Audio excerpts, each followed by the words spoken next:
So இப்போ நம்ம பார்க்க போகிறது சேலியன் ஃபீச்சர்ஸ். சேலியன் ஃபீச்சர்ஸ்ன்றது என்னன்னாக்கா, இப்போ நம்ம இந்தியன் கான்ஸ்டியூஷன் வந்துட்டு ஒரு சிறந்த அரசியலமைப்பு அப்படின்னு நம்ம வந்து சொல்கிறோம். ஃபார் எக்ஸாம்பிள் பார்த்தோன்னாக்கா, நம்ம இந்திய அரசியலமைப்பை நம்ம வந்து பல்வேறு போராட்டங்களுக்கு அப்புறம் தான் நம்ம வந்து உருவாக்கியிருப்போம். நம்ம படிச்சிருப்போம்ல.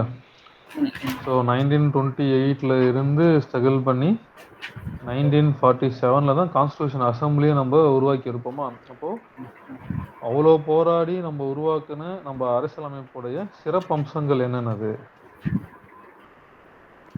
என்னென்ன அப்படின்னு நம்ம வந்து பார்க்க போறோம். ஓகேவா? இந்த சிறப்பம்சத்தை நம்ம வந்து டீட்டெயிலாக படிச்சிட்டோம் அப்படின்னாக்கா, நீங்க அரௌண்ட் ஒரு 30% ஆஃப் பாலிட்டியை நீங்க வந்து கவர் பண்ண மாதிரி அர்த்தம்.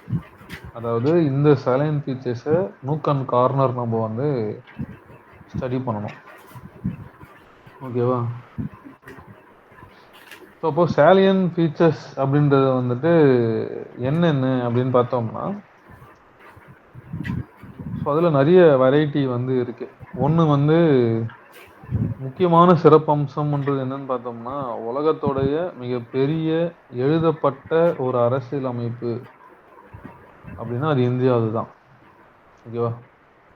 தம்பி நீ கொஞ்சம் மியூட்ல போட்டுக்கடா. டவுட்னா கேளு. ஓகே, உலகில் எழுதப்பட்ட மிக நீண்ட அரசியல் அமைப்பு. அப்போ கான்ஸ்டியூஷன் நம்ம ரெண்டா பிரிக்கிறோம் பை நேச்சர்ல அப்படின்னு பார்த்தோம்னாக்கா, ஒன்று வந்து எழுதப்பட்ட அரசியல் அமைப்பு, இன்னொன்று எழுதப்படாதது. மரபு ரீதியில கன்வென்ஷனல் அப்படியே வந்து ஃபாலோ பண்ணிட்டே இருப்பாங்க. அப்போ நம்மளது வந்து எழுதப்பட்டது. ஓகேவா? ஸோ நம்மளது ஃபர்ஸ்ட் வந்து பார்த்தோம்னா எழுதப்பட்டது. அப்போ உலகின் முதல் எழுதப்பட்ட அரசியல் அமைப்பு எதுனாக்கா அமெரிக்கா. உலகின் முதல் எழுதப்பட்ட அரசியல் அமைப்பு அமெரிக்கா. ஸோ எழுதப்படாத அரசியல் அமைப்பு அப்படின்னு பார்த்தோம்னா அது வந்து இங்கிலாந்துல இருக்கு. ஃபார் எக்ஸாம்பிள் இங்கிலாந்துல இருக்கு. ஸோ இங்கிலாந்தோடைய கான்ஸ்டியூஷன் தான் வந்து மதர் ஆஃப் தி கான்ஸ்டிடியூஷன் அப்படின்னு சொல்லி சொல்லுவாங்க. ஏன்னாக்கா பல நாடுகளில் கான்ஸ்டியூஷன் வந்து உருவாக்குறதுக்கு இவன் வந்து ஒரு காரணமாக இருந்திருக்கான். இவங்களை தழுவி நிறைய பேர் கான்ஸ்டியூஷனை உருவாக்கி இருப்பாங்க. சரியா? ஸோ அதனால உலகின் முதல் எழுதப்பட்ட அரசியல் அமைப்புனா அது வந்து அமெரிக்காவுது. எழுதப்படாத அரசியல் அமைப்புனா இங்கிலாந்து. அதுதான் வந்து அரசியல் அமைப்புகளின் தாய் அப்படின்னு சொல்லுவாங்க. ஸோ இப்போ ரிட்டன் அன்ரிட்டனுக்கு உங்களுக்கு ஓரளவுக்கு கிளியர் ஆயிருக்கும். ஆனா இந்தியன் கான்ஸ்டியூஷன் வந்து வேர்ல்டுலயே லென்த்தியஸ்ட் கான்ஸ்டியூஷன். ஏன் லென்த்திய சொல்றாங்க? லென்த்தியஸ்ட் கான்ஸ்டியூஷன் ஏன் வந்து நம்மளுக்கு ரொம்ப பெருசா இருக்கு அப்படின்னு பார்த்தோம்னா, நம்ம இந்தியாவை பொறுத்த வரைக்கும் பல வகையான பன்முகத்தன்மை இருக்கு. ஓகேவா? ஃபார் எக்ஸாம்பிள் பல இன மக்கள் இருக்காங்க, பல மொழி பேசக்கூடிய மக்கள் இருக்காங்க, பல கலாச்சாரம் இருக்கு, பல்வேறு ஜாகிரபிக்கல் டெரைன் இருக்கு, புவியியல் பூகோள பிரிவுகள் இருக்கு. அப்புறம் பல நாடுகள் கூட நம்ம வந்து எல்லைகளை ஷேர் பண்ணிக்கிட்டு இருக்கோம். ஓகேவா? ஸோ அப்படி இருக்கும்போது பார்த்தோம்னா நம்ம கான்ஸ்டியூஷன்றது வந்து அனைத்து வகையான மக்களையும் சாட்டிஸ்ஃபை பண்ற மாதிரி இருக்கணும். ஸோ அதனால தான் நம்மளுடைய கான்ஸ்டியூஷன்றது வந்து ரொம்ப லென்த்தியஸ்ட் கான்ஸ்டியூஷனாக இருக்கு. ஓகேவா? ஏன்னா இந்தியாவில் பார்த்தீங்கன்னாக்கா மக்களே வந்து பல்வேறு பிரிவுகளாக பிரிஞ்சிருக்காங்க. நம்ம பார்த்துருப்போம்ல. ஸோ ஃபார் எக்ஸாம்பிள் பார்த்தீங்க அப்படின்னா ஜாதி அடிப்படையில் பிரிஞ்சிருக்காங்க. ஓகேவா? அப்புறம் மொழி அடிப்படையில் மெஜாரிட்டி மைனாரிட்டின்னு இருக்காங்க. அப்புறம் இனங்கள் அடிப்படையிலையும் பார்த்தீங்கன்னாக்கா அந்த நார்த் ஈஸ்டர்ன் பீப்புள் இருக்காங்க, காமன் பீப்புளும் இருக்காங்க. ஓகேவா? அப்போ எல்லாரையுமே சாட்டிஸ்ஃபேக்ஷன் பண்ற மாதிரியான ஒரு கான்ஸ்டியூஷன் இருக்கணும். அண்ட் எல்லாரையுமே ப்ரொடெக்ட் பண்ற ஒரு கான்ஸ்டியூஷன் இருக்கும். ஸோ இது வந்து ரொம்ப டீட்டெயிலா இருக்கணும் அப்படின்னு சொல்லிட்டு ரொம்ப நிறைய எலாபரேட்டா வந்து எழுதிருக்காங்க. ஓகேவா? அதனால தான் நம்மளது வந்து ரொம்ப பெருசா இருக்கு. கிட்டத்தட்ட 70 ஆர்டிகல்ஸ் வந்து ஸோ இதுதான் வந்து இந்த ஃபர்ஸ்ட் பாயிண்ட்டுக்கான எக்ஸ்பிளனேஷன். ஸோ 2வது பார்த்தீங்கன்னா, இந்திய அரசியல் அமைப்பு அப்படிங்கிறது வந்து பல்வேறு ஃபோர்த் ஃபாதர்ஸ் கான்ஸ்டிடியூஷன் எழுதுனவங்க எப்படி எழுதியிருக்காங்க அப்படின்னாக்கா, பல நாடுகளை வெரிஃபை பண்ணி, இந்த நாடுகள்ல இந்த சட்டம் சிறப்பா இருக்கு. இத நம்ப வந்து நம்ம நாட்டுக்கு இத எடுத்தோம்னா, அது நல்லா சிறப்பா இருக்கும். நம்ம நாட்டுக்கு ரொம்ப பயன்படும் அப்படின்னு சொல்லி, பல நாடுகள்ல ரெஃபரன்ஸ எடுத்து தான் நம்ம கான்ஸ்டிடியூஷன உருவாக்கி இருப்பாங்க. ஓகேவா? ஸோ இது வந்து ரொம்ப முக்கியமான ஒரு பார்ட். ஏன்னாக்கா, கம்பல்சரி கொஸ்டின்ஸ் இதுலருந்து உங்களுக்கு ஒரு கொஸ்டின் வந்துரும். ஓகேவா? ஸோ இத பத்தி நம்ம டீட்டெயிலா பார்ப்போம். ஸோ நம்ம 60 நாடுகள்ல இருந்து எடுக்கப்பட்டது அப்படின்னு சொல்லி நம்ம பார்த்தோமா? அதுல இந்த 1935 ஆக்ட்ல இருந்து எடுத்திருப்பானுங்க. கிட்டத்தட்ட வந்து இந்தியா அரசியலமைப்பின் 60% வந்து 1935 கவர்ன்மென்ட் ஆஃப் இந்தியா ஆக்ட் இந்திய அரசு சட்டம் 1935 இருந்து 60% இந்திய அரசியலமைப்பு பெறப்பட்டது. ஓகேவா? அதுல ஃபர்ஸ்ட் முக்கியமான பாயிண்ட்லாம் என்னென்ன அப்படின்னு பார்த்தீங்கன்னாக்கா, ஃபெடரல் கவர்ன்மென்ட் கூட்டாட்சி தத்துவம். அது ஃபெடரல் ஸ்கீம். அந்த ஸ்கீம் ஆரம்பிக்கிறாங்கல்ல. ஏன் நம்ம வந்து ஒரு கூட்டாட்சியா இருக்கலாம் அப்படின்னு சொல்லிட்டு ஒரு திங்கிங் ஸ்டார்ட் ஆகுதுல்ல.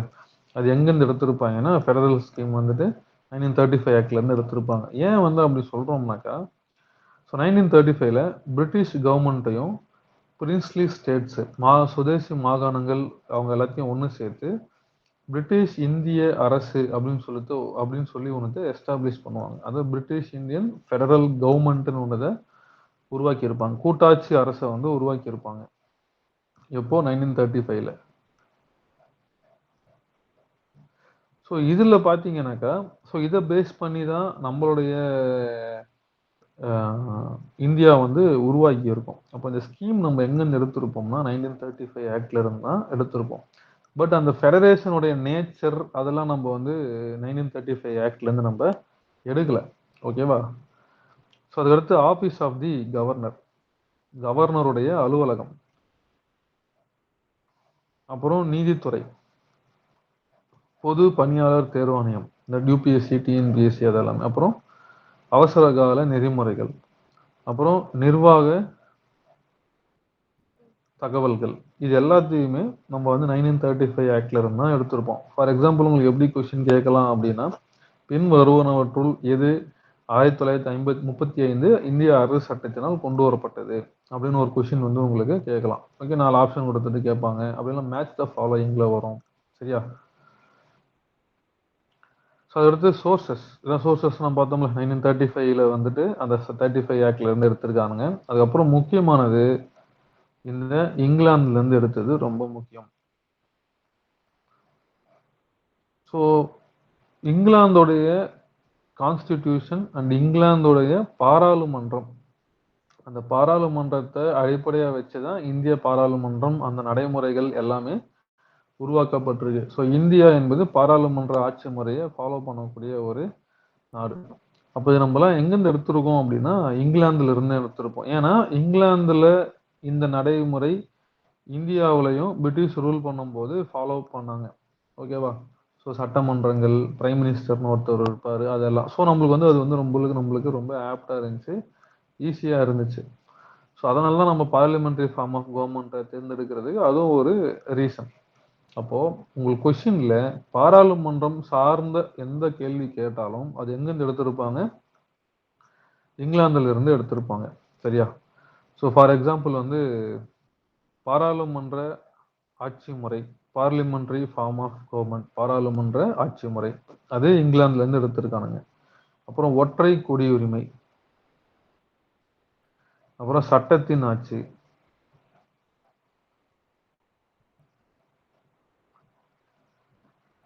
அப்புறம் குடியரசுத் தலைவரின் அலுவலகம்.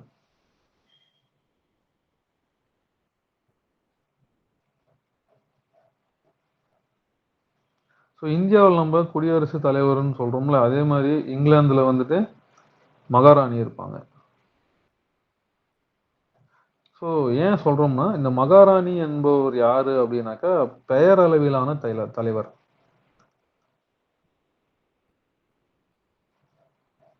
ஸோ அதே மாதிரி பெயர் அளவில் தான் என்ன பண்ணுவாங்க, குடியரசுத் தலைவரை நம்ம வந்து வச்சிருக்கோம். ஓகேவா? அதுக்கடுத்து நீதி பேராணைகள் ரொம்ப முக்கியம். இது கண்டிப்பா எக்ஸாம்ல கேட்பாங்க.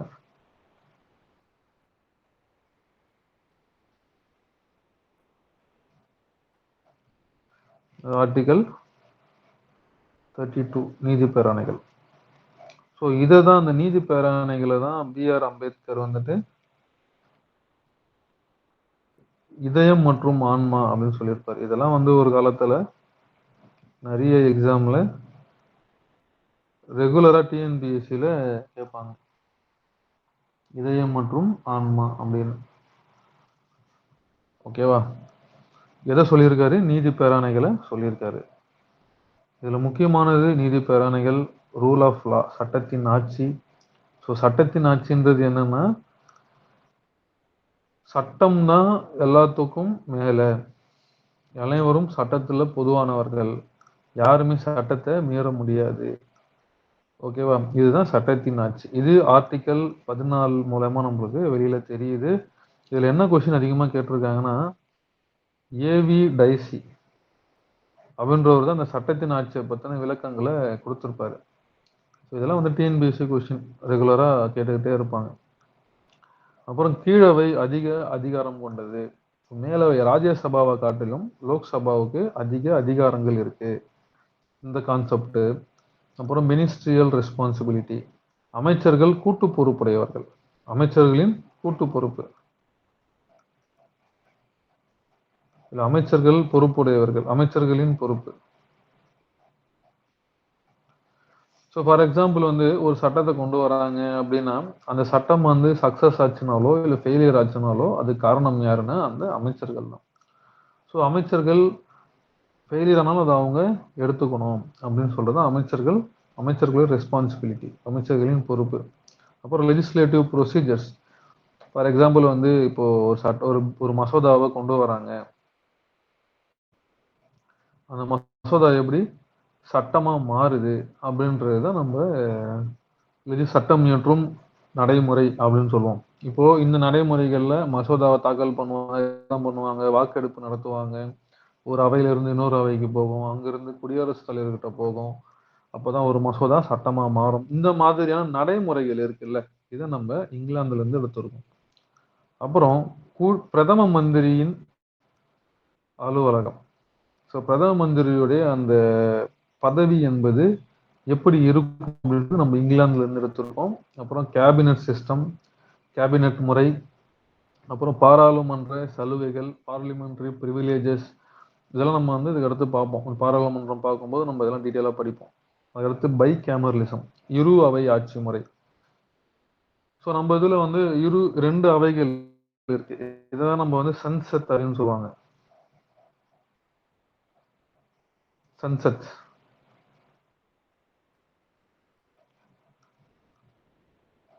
ஸோ சன்சத்துன்றது என்னன்னு பார்த்தோம்னாக்கா ரெண்டு அவை அப்படின்னு அர்த்தம். ஸோ நம்மளதுல லோக்சபா, ராஜ்யசபா, இந்த மாதிரி ரெண்டு அவைகள் நம்மளதுல இருக்கு. அதுக்கடுத்து சபாநாயகரும் அவருடைய பணி. இதெல்லாம் வேற வழி இல்லை, நீங்க மனப்பாடம் தான் பண்ணி ஆகணும். ஓகேவா? அதாவது இன்னொரு வகையில நீங்க எடுத்தீங்கன்னா, பார்லிமெண்ட் ரிலேட்டடா ஏதாவது ஒரு கேள்வி கேட்டிருக்காங்க, பார்லிமெண்ட் ரிலேட்டடா இது எங்கிருந்து எடுத்திருக்காங்கன்னா, நீங்க கண்ணை மூடிட்டு என்ன பண்ணலாம், இது வந்து இங்கிலாந்து அப்படின்னு நீங்க வந்து போட்டுடலாம். சரியா? அப்புறம் அமெரிக்கா. ஸோ அமெரிக்காவை பொறுத்த வரைக்கும் பார்த்தீங்கன்னாக்கா, நம்ம வந்து ஃபண்டமெண்டல் ரைட்ஸ் அமெரிக்காவில இருந்து எடுத்திருப்போம். அடிப்படை உரிமைகள். இதெல்லாம் வந்து ரொம்ப எக்ஸாம்ல கேட்பாங்க. ஸோ அடிப்படை உரிமைகள் அப்படின்னு பார்த்தோம்னா, நம்மளுக்கு பார்ட்டு 4ல இருக்கும்ல அடிப்படை உரிமைகள். ஸோ இது நம்ம அமெரிக்காவில இருந்து எடுத்திருப்போம். ஸோ ஃப்ராடு அமெரிக்கா அப்படின்னு ஞாபகத்தில் வச்சுங்க. எஃப்ஆர்னா ஃப்ராடு, அமெரிக்காவில இருந்து நம்ம அதை எடுத்திருக்கோம்.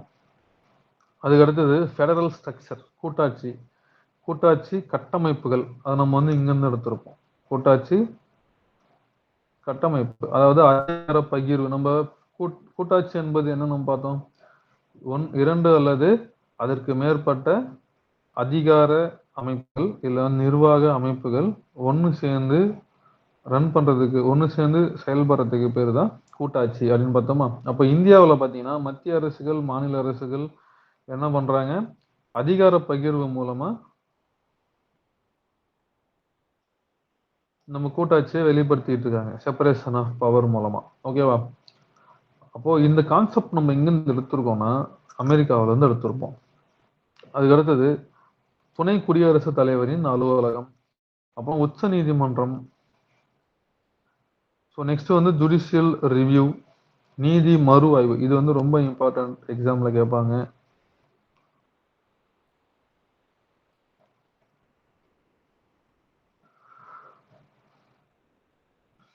அப்புறம் உச்சநீதிமன்றம் மற்றும் உயர்நீதிமன்றங்களுடைய நீதிபதிகளுடைய பதவி நீக்கம். நெக்ஸ்ட் சுதந்திரமான நீதித்துறை. இது வந்து இம்பார்ட்டன்ட். சுதந்திரமான நீதித்துறை மற்றும் அதிகார பகிர்வு. அப்புறம் எலக்டோரல் காலேஜ்.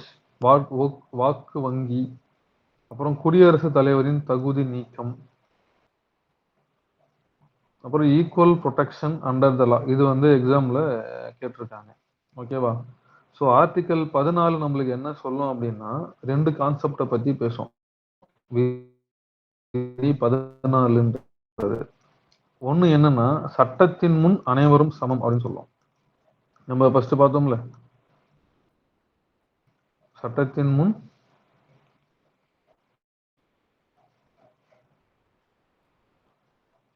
அனைவரும் சமம் அப்படின்னு சொல்லும். ஆனா இது எங்கிருந்து எடுத்திருக்காங்கன்னா, இங்கிலாந்துல இருந்து எடுத்திருப்பாங்க. ஆனா விதி 14 என்பது 2 விஷயத்த பத்தி பேசுது. அதுல 2வது விஷயம் என்னன்னா, சட்டத்தின் பாதுகாப்பு அனைவருக்கும் இருக்கும். இது போன இதுல குரூப் 4லயோ, குரூப் 1லயோ இத கேட்டாங்க. குரூப் 4ல கேட்டாங்கன்னு நெனைக்கிறேன்.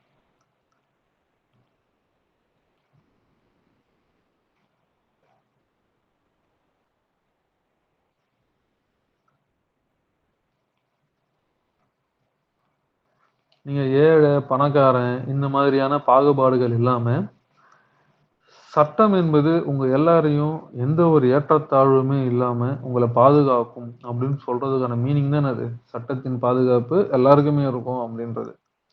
ஃபார் எக்ஸாம்பிள் பார்த்தீங்கன்னாக்கா, இந்த ஜெய் பீம் மூவிலாம் பார்த்தீங்க அப்படின்னா, அதுல வந்து சில பர்ட்டிகுலர் பீப்பிள் வந்து ஒரு கேஸஸ்ல வந்து மாட்டிக்கிட்டு இருப்பாங்க. அவங்களால வாதாட கூட முடியாது.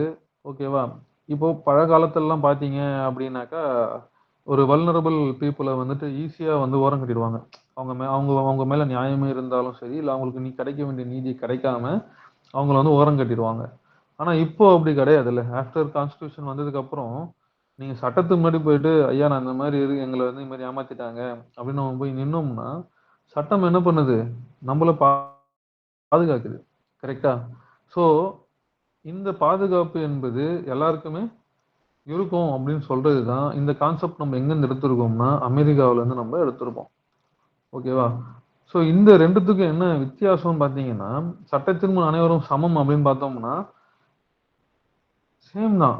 ஒரே மாதிரி தான் இருக்கும். ஆனா வித்தியாசம் வந்து இந்த இடத்துல எப்படி இருக்கும்னா, நீங்க வந்து பிரைம் மினிஸ்டரா இருங்க. இல்ல வந்துட்டு ஒரு ஏழையா இருங்க. சட்டம் என்பது உங்க எல்லாரையும் ஒண்ணா தான் பார்க்கும்.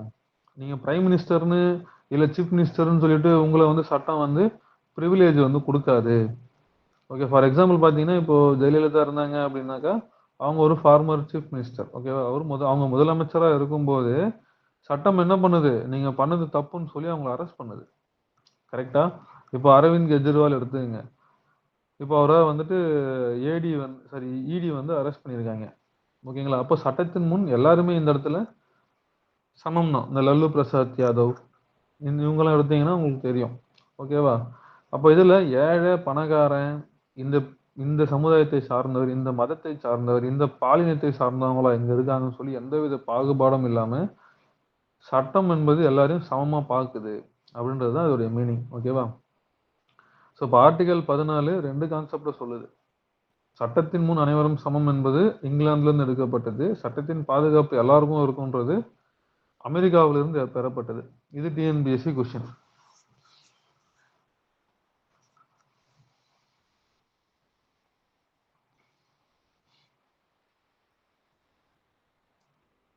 ஸோ ஸோ இதில் வந்து ஒரு சின்ன ஒரு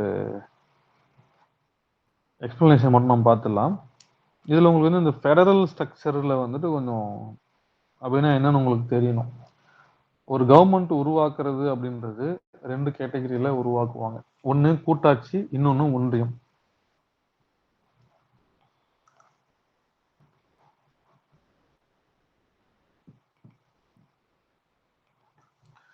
ஒன்றியம் அப்படின்றது என்னன்னா, இத பத்தி நம்ம வந்து ஃபியூச்சர்ல டீட்டெயிலா பார்ப்போம். இது வந்து ஒரு அவுட்லைன் மட்டும் தான். ஸோ ஒன்றியம்ன்றது என்னன்னா, ஒரு நாடு நிர்வாக வசதிக்காக பல மாநிலங்களா பிரிஞ்சு பிரிக்கிறதுக்கு பேரு தான் ஒன்றியம். புரியுதா? இப்ப நாடு ரொம்ப பெருசா இருக்கு. பாப்புலேஷன் ரொம்ப அதிகமா இருக்காங்க. இவங்க எல்லாரையும் நம்ம நிர்வாகம் பண்ண ரொம்ப கஷ்டமா இருக்கு. அப்போ இந்த இடத்துல ஒரு புதுசா ஒரு அட்மினிஸ்ட்ரேஷனை யாரு உருவாக்குறது? நாடு உருவாக்குது. புரியுதுங்களா? இப்போ இங்க ஒரு நாடு பல மாநிலங்கள உருவாக்குனா, அதுக்கு பேரு ஒன்றியம். ஓகேவா? இப்போ நாடு தான் மாநிலங்கள உருவாக்கி இருக்கு. அப்போ யாருக்கு பவர் அதிகமா இருக்கும்? மத்திய அரசுக்கு தான் பவர் அதிகமா இருக்கும். சென்ட்ரல் கவர்மெண்ட்டுக்கு தான் பவர் அதிகமா இருக்கும். புரியுதா? அதே மாரி எஞ்சிய அதிகாரங்கள் இப்போ பவர் பிரிச்சு குடுத்ததுக்கு அப்புறம், கொஞ்சம் சின்ன சின்ன இதுல இந்த அதிகார பகிர்வுக்கு உள்ள வராத சில விதிமுறைகள்லாம் இருக்கும்ல. ஸோ அதெல்லாம் தான் எஞ்சிய அதிகாரங்கள்னு சொல்லுவாங்க. இப்ப இந்த எஞ்சிய அதிகாரங்கள் யார்கிட்ட போகும்னா, மத்திய அரசு கையில போயிடும். புரியுதுங்க? ஏன்னா அவன் தான் என்ன பண்ணியிருக்கான்? மாநிலங்கள உருவாக்கி இருக்கான். ஓகேவா? அப்போ இதுல மாநிலங்கள் பிரிஞ்சு போக முடியுமா? ஒன்றியத்துல பிரிஞ்சு போக முடியாது. ஏன்னா அந்த அதிகாரம் அவனுக்கு கிடையாது. அவன் நாட உருவாக்கல. நாடு தான் மாநிலங்கள உருவாக்கி இருக்கு. புரியுதா? இது வந்து அரசு அப்படின்னு சொல்லுவாங்க. ஸோ ஃபெடரேஷன் கூட்டாட்சின்றது என்னன்னா, பல சின்ன சின்ன நிர்வாக அமைப்புகள் தங்கள வந்து ராணுவ ரீதியாகவோ, இல்ல பொருளாதார ரீதியாகவோ வலு வலு அ ஸ்ட்ரென்தன் பண்றதுக்காக பல சின்ன சின்ன நிர்வாக அமைப்புகள் ஒண்ணு சேர்ந்து ஒரு நாட உருவாக்கி இருக்கும். அப்ப இந்த இடத்துல நாட்ட யார் உருவாக்கியிருக்கா? மாநிலங்கள். அப்ப அதிகாரங்கள் யாருக்கு அதிகமா இருக்கும்? மாநிலங்களுக்கு தான் அதிக அதிகாரங்கள் இருக்கும். அப்போ எஞ்சிய அதிகாரம் மாநிலம் கிட்ட இருக்கும். புரியுதா? ஸோ இவங்க ஒரு ஒப்பந்தம் மூலமா, பை ட்ரீட்டி மூலமா ஒண்ணு சேர்ந்திருப்பாங்க. அப்போ எப்ப வேணாலும் இவங்க நினைச்சா என்ன பண்ண முடியும்? இந்த ட்ரீட்டிய உடைச்சுக்கிட்டு வெளியில போக முடியும். ஓகேவா? ஸோ இதுதான் வந்து கூட்டாட்சியான நாடு. புரியுதா? ஸோ இப்போ இந்த இதெல்லாம் நீங்க எப்படி ஞாபகத்துல வச்சுக்கலாம்? இந்த அமெரிக்காவுல இருந்து எடுத்தது அப்படின்னு பார்த்தீங்கன்னாக்கா,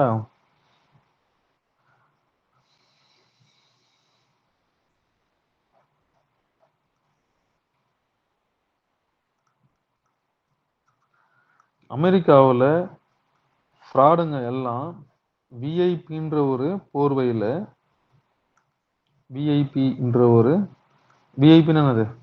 வைஸ் பிரசிடென்ட். புரியுதா? அமெரிக்காவுல ஃப்ராடுங்க எல்லாம் விஐபின்ற ஒரு போர்வையில நீதித்துறைய ஏமாத்துறதுக்காக நீதித்துறை ஏமாத்தி காலேஜ் எல்லாம் கட்டி, அதாவது எலக்டோரல் காலேஜ் ஓகேவா? நீதித்துறை ஏமாத்தி காலேஜ் எல்லாம் கட்டி சட்டத்தோட பாதுகாப்பு அவங்களுக்கு வாங்கிக்கிட்டு சுதந்திரமா இருக்காங்க அப்படின்னு ஞாபகத்துல வச்சுக்கங்க. ஓகேவா? ஸோ அமெரிக்காவில் இருக்கிற ஃப்ராடுங்க விஐபின்ற ஒரு போர்வையில நீதித்துறையை ஏமாற்றி காலேஜ் எல்லாம் கட்டி சட்டத்தோட பாதுகாப்போட சுதந்திரமா இருக்காங்க. ஓகேவா? சுதந்திரமா இருந்து பிரசிடென்ட பதவி நீக்கம் பண்றாங்க. இப்ப ஞாபகத்துல வச்சுக்கங்க. ஓகேவா? ஸோ இது வந்து அமெரிக்காவில இருந்து எடுத்தது. Next Ireland. ஸோ அயர்லாந்துல பார்த்தோம்னாக்கா DPSP directive principles of states policy அரசை நெறிமுறைப்படுத்தும்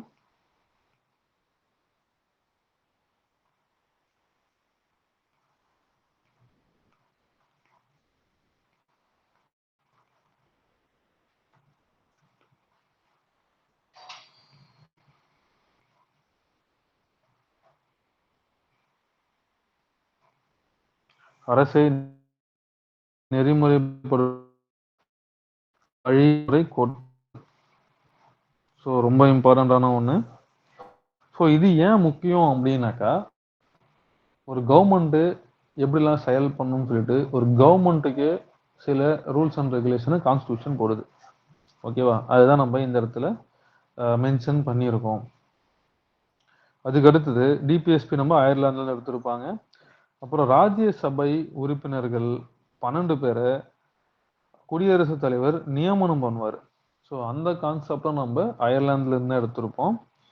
குடியரசுத் தலைவருடைய தேர்தல், ஓகேவா, இதுவும் நம்ம அயர்லாந்துல இருந்தா எடுத்திருப்போம். ஸோ எப்படி நம்ம குடியரசுத் தலைவர் தேர்ந்தெடுப்போம்? இது வந்து மறைமுக தேர்தல் முறை. ஞாபகம் இருக்கா? நம்ம பார்த்தோம்ல இனிஷியல் அந்த ஆரம்ப காலகட்டத்தில். ஸோ அந்த கான்ஸ்டியூஷன் அசம்பிளி பார்க்கும்போது உறுப்பினர்களை மறைமுகமாக தேர்ந்தெடுத்திருப்பாங்க. அதில் வந்து என்ன மெத்தட் யூஸ் பண்ணியிருப்பாங்க? Proportional representation by means of single transferable vote. விகிதாச்சார வாக்களிப்பு முறையின் அடிப்படையில் ஒற்றை மாற்று வாக்களிப்பு முறையின் மூலம் குடியரசுத் தலைவர் தேர்ந்தெடுக்கப்படுகிறார் அப்படின்னு பார்த்தோமா? ஸோ இந்த கான்செப்ட் நம்ம அயர்லாந்துல இருந்து எடுத்திருப்போம்.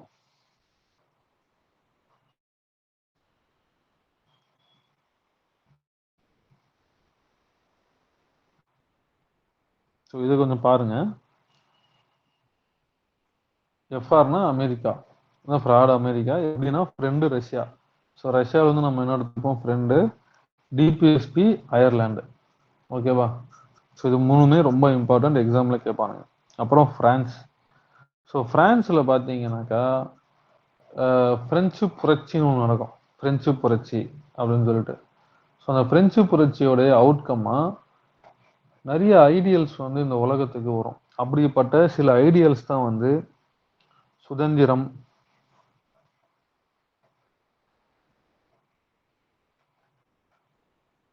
சமத்துவம்,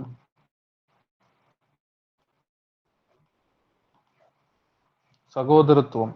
இந்த 3 கான்செப்டும்.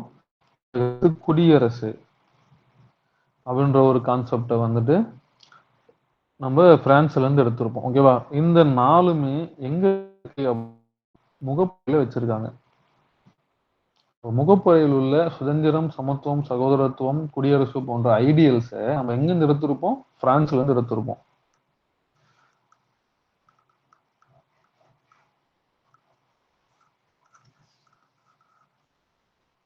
Next Australia. ஆஸ்திரேலியாவில் இருந்து மக்கள்கள் அப்படின்னு சொல்லிட்டு பட்டியல நம்ம ஒரு பட்டியல் பார்த்தோமா? மத்திய பட்டியல், மாநில பட்டியல், பொதுப்பட்டியல். அப்போ இந்த பொதுப்பட்டியல் மத்திய பட்டியலும் மத்திய அரசும் மாநில அரசும் இணைந்து சட்டங்கள் அந்த தலைப்புகளை தான் நம்ம வந்துட்டு பொதுப்பட்டியல் அப்படின்னு சொல்றோமா? அப்ப இந்த பொதுப்பட்டியல்ன்ற கான்செப்ட் எங்கிருந்து வந்திருக்கு?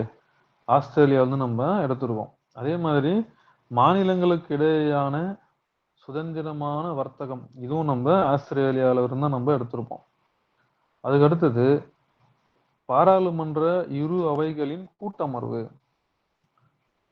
ஓகேவா? இப்போ எமர்ஜென்சி சுச்சுவேஷன்ல ஒரு அசாதாரண நிலையில இருக்கும் போதோ இல்ல ஒரு மசோதா பாஸ் பண்றதுல 2 அவையும் ஒத்துக்கல, இல்ல ஏதாவது ஒரு அவை ஒத்துக்கல, அப்போ சண்டை வருது அப்படின்னும் போது ஒரு அவையில லோக்சபால பில் பாஸ் பண்றாங்க, அது ராஜ்யசபால பாஸ் அப்படின்னா இப்போ இந்த ராஜ்யசபாவோ இல்ல லோக்சபாவோ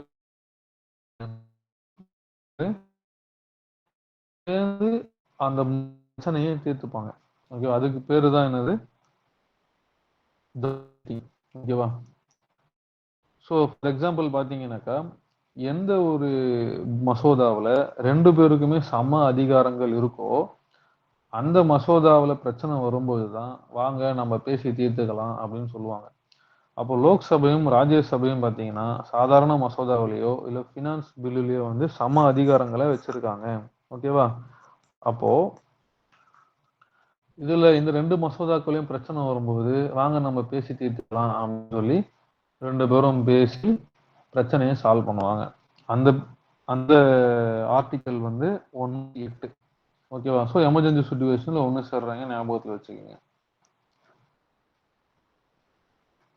ஸோ ஃபார் எக்ஸாம்பிள் பார்த்தீங்கன்னாக்கா இந்த கான்ஸ்டியூஷனல் அமெண்ட்மெண்ட் சட்ட திருத்தங்கள் பண்றாங்கல்ல, அதுக்கு ஜாயிண்ட் சிட்டிங் வைக்க முடியாது. இதெல்லாம் டிஎன்பிஎஸ்சில கேட்பாங்க.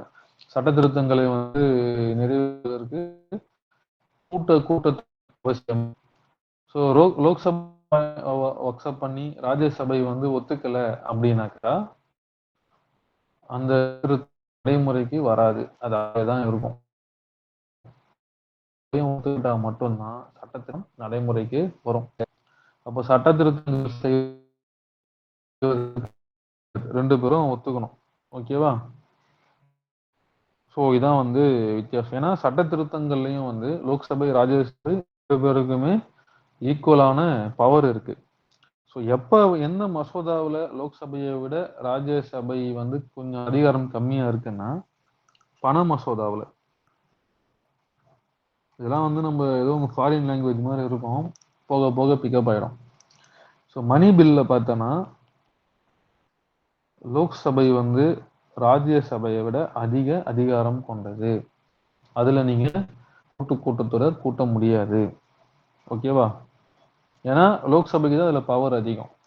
ஒரு பில்லு லோக்சபால இருந்து ராஜ்யசபாவுக்கு போகுது அப்படின்னா அவன் அந்த பில்ல ஒரு முறை திருப்பி அனுப்புறான் அப்படின்னாக்கா திருப்பி அனுப்பின பில்ல லோக்சபா எந்த ஒரு திருத்தங்களும் செய்தோ செய்யாமலோ அனுப்புனா அதை கண்டிப்பா ராஜ்யசபை அக்செப்ட் பண்ணி தான் ஆகணும்.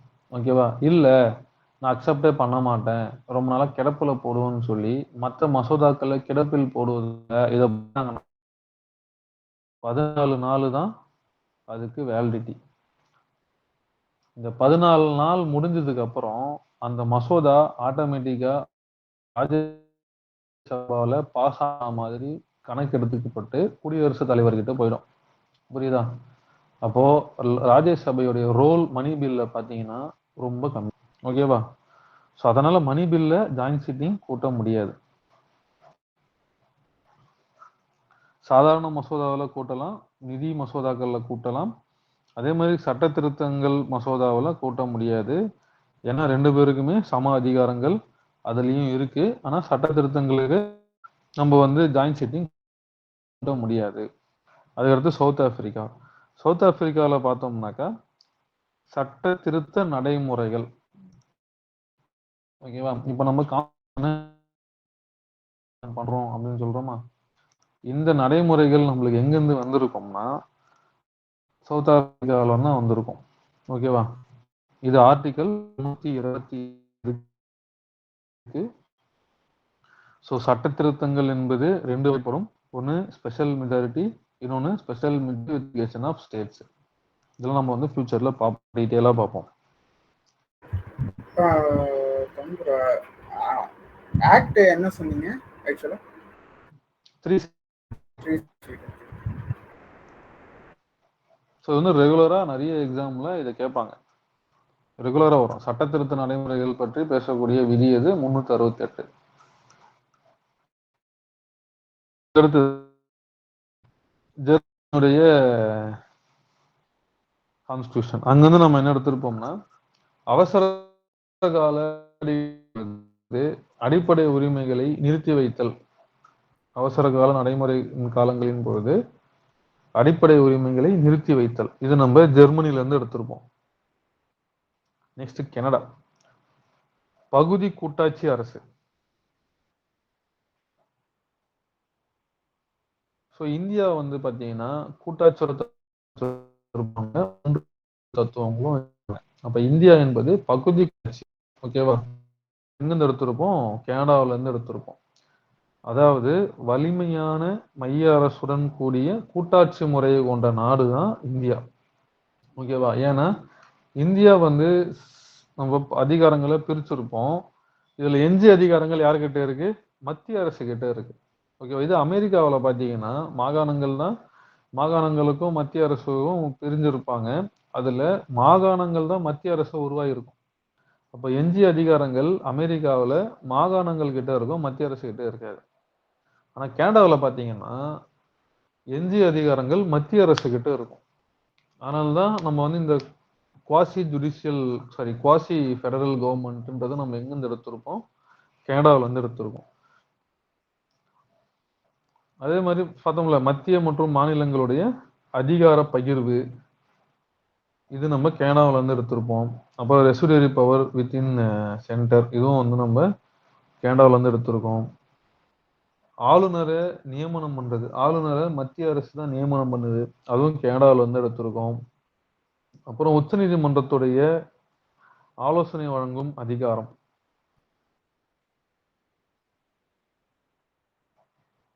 ஆலோசனை அதிகாரம் 143 விதி ஆர்டிகல் 143. அதாவது குடியரசுத் தலைவருக்கு உச்சநீதிமன்றம் தேவைப்படும் போது ஆலோசனை வழங்கலாம், இதுதான் அது. ஓகேவா, இது கேனடால இருந்து எடுத்திருப்போம். அப்புறம் ரஷ்யா, ரஷ்யாவில இருந்து எஃப்டி ஞாபகம் இருக்கா, ஃபண்டமெண்டல் டியூட்டிஸ், அடிப்படை கடமைகள். அப்புறம் பகுதி கூட்டாட்சி மற்றும் பகுதி ஒன்றியம்.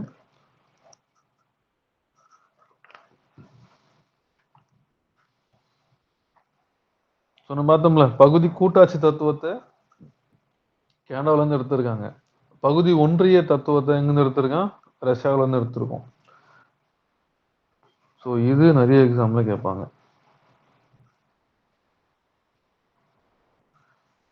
அதாவது நம்ம முகப்புரையில உள்ள நீதி அப்படின்ற ஒரு கான்செப்ட் இருக்கு. முகப்புரையில நீதி, இந்த நீதி பார்த்தீங்கன்னா 3 வகையா இருக்கு. ஒன்று, இந்த கேள்வி, இந்த டேர்ம் நீங்க நிறைய கேள்விப்பட்டிருப்பீங்க, அதுவும் தமிழ்நாட்டில் இருந்துட்டு, சமூக நீதி. ஸோ நிறைய பொலிட்டிஷியன்ஸ்லாம் பேசுவாங்க, சமூக நீதி காவலர் அப்படி இப்படின்னு பேசுவாங்கல்ல. ஸோ அப்போ பார்த்தீங்கன்னாக்கா இந்த சமூக நீதினா என்ன? ஸோ சமூகம்னா என்னது? மக்கள் எல்லாமே ஜாதிய மத இன வேறுபாடு எல்லாமே ஒன்று சேர்ந்து ஒரு வாழ்றதுக்கு பேர் தான் சமூகம். அந்த சமூகத்துக்குள்ள நீதி என்பது எல்லாருக்குமே சமமா இருக்கணும், அதாவது ஏற்றத்தாழ்வுகள் இல்லாம எல்லாரும் சமமா இருக்கிறதுக்கு பேர் தான் சமூக நீதி. ஓகேவா, ஆண் பெண் ஜாதி ஏற்றத்தாழ்வுகள் இல்லாமல் வாழ்றது தான். ஸோ இந்த சமூக நீதி. அப்புறம் பொருளாதார நீதி, so economical justice. So economical ஜஸ்டிஸ்ன்னு பார்த்தீங்கன்னாக்கா, இந்த டேக்ஸ்லாம் போடுறாங்கல்ல, பணக்காரங்கிட்ட இருந்து டேக்ஸை கலெக்ட் பண்ணி வெல்ஃபேர் விஷயத்துக்காக பயன்படுத்துறாங்கல்ல, ஸோ இந்த கான்செப்ட் இதெல்லாம் பொருளாதார நீதிக்குள்ள வருது. அப்புறம் அரசியல்,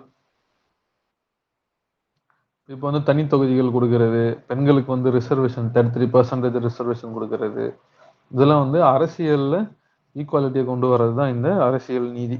ஓகேவா, அப்போ முகப்புறையில் உள்ள நீதி, சமூக பொருளாதார அரசியல் நீதிகளை நம்ம எங்கேருந்து எடுத்திருப்போம், ரஷ்யாவில இருந்து எடுத்திருப்போம். அப்புறம் ஜப்பான், ஜப்பான்ல பாத்தீங்கன்னா அனைத்து நடைமுறைகளும் சட்டத்தின் மூலமாகவே வெளியிடப்படும், ப்ரொசீஜர்ஸ் எஸ்டாப்ளிஷ்டு பை லா. இது வந்து ஜப்பான்ல இருந்து எடுத்திருப்பாங்க. ஸோ அப்படின்னா என்னன்னாக்கா, ஒரு சட்டத்தை அப்படியே ஃபாலோ பண்றது. ஃபார் எக்ஸாம்பிள், இப்போ நீங்கள் ஜப்பானுக்கெல்லாம் போனீங்க அப்படின்னா அந்த அது இந்த அட்மினிஸ்ட்ரேஷன், மக்களும் சரி அரசாங்கமும் சரி ரொம்ப கிளீனாக இருக்கும், ரொம்ப ஸ்ட்ரிக்டாக இருப்பாங்க, ரொம்ப வெளிப்படைத்தன்மையாக வந்து இருப்பாங்க, ஒரு டிரான்ஸ்பரண்டாக அண்டு வந்துட்டு ரொம்ப எஃபிஷியண்ட்டாக இருப்பாங்க எல்லாருமே சரி. ரொம்ப டிசிப்ளின்டான ஒரு கவர்மெண்ட்டோ பீப்புளோ போய்கிட்டு இருக்கோம் அங்கே. ஏன் அப்படின்னாக்கா, அங்கே வந்து சட்டம் தான் அங்கே எல்லாத்துக்கும் ப்ரையாரிட்டி. ஓகேவா, ஸோ அதுக்கடுத்து பார்த்தீங்கன்னாக்கா, இப்போ 2 கான்செப்ட் இருக்கு. ஒன்று ப்ரொசீஜர்ஸ் எஸ்டாப்ளிஷ் பை லான்னு ஒரு கான்செப்ட் இருக்கு, இது வந்து நம்ம ஜப்பான்ல இருந்து எடுத்திருப்போம். நெக்ஸ்ட் டியூ ப்ராசஸ் ஆஃப் லான்னு ஒன்று இருக்கு. ஃபார் எக்ஸாம்பிள் என்னன்னா, எப்போ நம்மளுக்கு தேவையோ அப்போ நம்ம என்ன பண்ணிக்கலாம், சட்டத்தை நம்ம மாத்திக்கலாம் அப்படின்றது தான் வந்து டியூ ப்ராசஸ் ஆஃப் லா. ஓகேவா, ஸோ எக்ஸாம்பிள் பார்த்தீங்கன்னா, நம்ம நைட் டைமு ஒரு 1 மணி நைட்டில் ஹைவேஸ் இதில் நம்ம சென்னையில் சிட்டிக்குள்ளே நம்ம வந்து வண்டி ஓட்டிக்கிட்டு இருக்கோம் அப்படின்னும் போது சிக்னல் போடுவாங்க. ஸோ அந்த சிக்னல் வந்துட்டு அந்த ரெட் சிக்னல் வந்து போடுறாங்கன்னா நம்ம வண்டியை நிறுத்தணும். அப்போ நம்மளுக்குள்ள ஒரு கேள்வி வரும், யாரும் இல்லை நைட் டைமு, ஸோ நம்ம வந்து சிக்னலை வயலேட் பண்ணி நம்ம சட்டத்தை மீறி நம்ம போயிடலாம் அப்படின்னு நம்மளுக்கு வந்து தோணும்ல. அப்போ நீங்க எதை சூஸ் பண்ணுவீங்கன்றது தான் இந்த ரெண்டுமே. இப்போ ப்ரொசீஜர்ஸ் எஸ்டாப்ளிஷ் பை லால நம்ம வந்து எந்த லாவுமே நம்ம பிரேக் பண்ண முடியாது. ஸோ நம்ம வேற வழி இல்லை, நம்ம வந்து லாவை அந்த ஸ்டாப்ல நின்று தான் ஆகணும், அந்த டைம்ல யாருமே இல்லைன்னா கூட. ஸோ டியூ ப்ராசஸ் ஆஃப் லான்றது அதான் யாருமே இல்லையே, நம்ம என்ன பண்ணுவோம், கறந்து போவோம், தாண்டி போயிடுவோம், மாத்திக்கலாம் அப்படின்னு சொல்றது தான் டியூ ப்ராசஸ் ஆஃப் லா. புரியுதா? அது தேவைப்படும் போது சட்டத்தை நம்மளுக்கு ஏற்ற மாதிரி மாத்திக்கிறதுக்கு பேரு due process of law. So example வந்து அமெரிக்காவில் டியூ ப்ராசஸ் ஆஃப் லா தான் ஃபாலோ பண்ணுவாங்க. ஸோ இந்தியாவில் பார்த்தீங்கன்னா ப்ரொசீஜர் எஸ்டாப்ளிஷ் பை லா தான் ஃபாலோ பண்ணுறாங்க. ஆனால் நவடேஸ் ரீசெண்ட் டேஸில் பார்த்தீங்கன்னா டியூ ப்ராசஸ் ஆஃப் லாவும் நம்ம வந்துட்டு ஃபாலோ பண்ணிட்டு தான் இருக்கோம். ஸோ நெக்ஸ்ட் வந்து பகுதி யூனியன் மற்றும் பகுதி கூட்டாட்சி.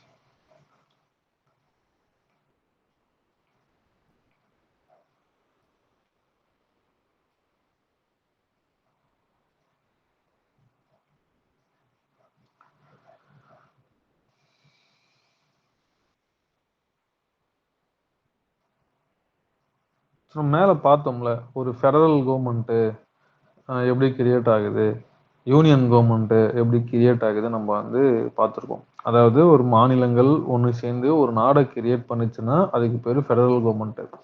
ஒரு நாடு மாநிலத்தை கிரியேட் பண்ணிச்சுன்னா அதுக்கு பேர் யூனியன் கவர்மெண்ட்டு. ஓகேவா? ஸோ இதெல்லாம் நம்ம வந்துட்டு ஓரளவுக்கு பார்த்துட்டோம். அப்போ இந்தியாவில் பார்த்தீங்கன்னா இந்த கூட்டாட்சி தத்துவங்களும் இருக்கு, யூனியனோட தத்துவங்களும் இருக்கு. ஓகேங்களா? ஸோ ஃபார் எக்ஸாம்பிள் பார்த்தீங்க அப்படின்னாக்கா இந்த யூனியன்ல வந்துட்டு இந்த ரெசிடரி பவர் அப்படின்றது, ஸோ யூனியன்ல இந்த ரெசிடரி பவர் அப்படின்றது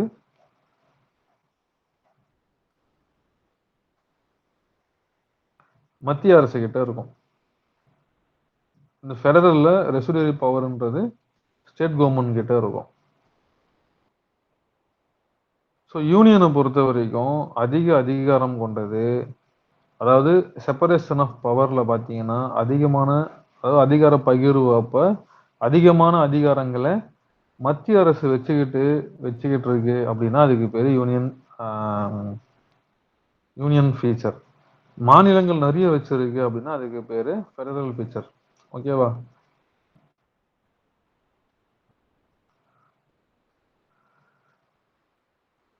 ஸோ இதுல பாத்தீங்கன்னா இந்தியான்ற ஒரு நாடு தான் பல மாநிலங்களா பிரிஞ்சிருக்கு. ஓகேவா? ஆனா அது பாத்தீங்கன்னா மத்திய அரசுன்றது வந்து அதிகாரங்களை வச்சுக்கிட்டு மாநிலங்களுக்கு இண்டிபெண்டா சில அதிகாரங்களை கொடுத்துருக்கு. அண்ட் அதே சேம் டைம்ல எஞ்சிய அதிகாரங்களை யூனியன் கவர்மெண்ட் வச்சிருக்கானுங்க. ஓகேவா? அப்போ இந்தியாவில் பார்த்தீங்கன்னா பகுதி கூட்டாட்சியும் இருக்கு, பகுதி ஒன்றிய தத்துவங்களும் நம்ம வச்சிருக்கோம். இதுல பாத்தீங்கன்னா இதுல என்ன கொஸ்டின் கேட்பாங்கன்னா யூனிட்டரி ஃபீச்சர்னா ஒரு 4 ஆப்ஷனை கொடுத்துட்டு இதுல எது வந்து ஒன்றிய தத்துவம் எது,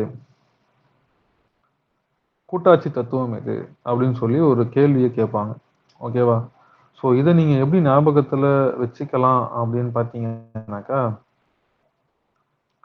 ஸோ ஒன்றிய தத்துவம்னு நம்ம என்ன பார்த்தோம்? ஒன்றிய தத்துவம்னு என்னது? மத்திய அரசு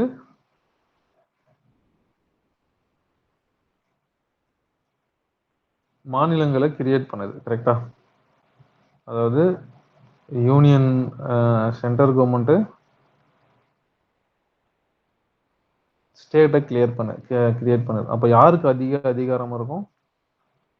மத்திய அரசுக்கு தான் அதிக அதிகாரங்கள் இருக்கும். அதாவது மாநிலத்தோட அதிகாரம் கம்மியா இருக்கும். இது ஃபர்ஸ்ட் பாயிண்ட். ஓகேவா? மாநிலத்தோட அதிகாரம்